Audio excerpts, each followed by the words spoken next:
Hello everyone, I am back once again to help you out with a new tutorial video about how to recover your password if you have forgotten in Splitwise. If you are watching us for the first time, make sure to subscribe our channel and press the bell icon for new informative videos like this. So without any further ado, let's get started. Firstly, you have to open the application. After that, click on login. There you will see forgot your password option. You have to click on that. After that, you will be provided with options, email or phone number. This is where you will be provided with the link to recover your ID.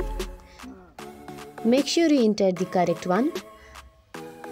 And you have to give I am not a robot test to verify. After verifying the test, check your messages or email. Something like this will be provided. You have to click on that link and Splitwise will open up. And here you have to enter your new password and click on that tick. Yeah, now your password is updated. This is how you update your password. Hope this video was helpful. Make sure to subscribe our channel for more videos like this. See you in next video. Bye bye.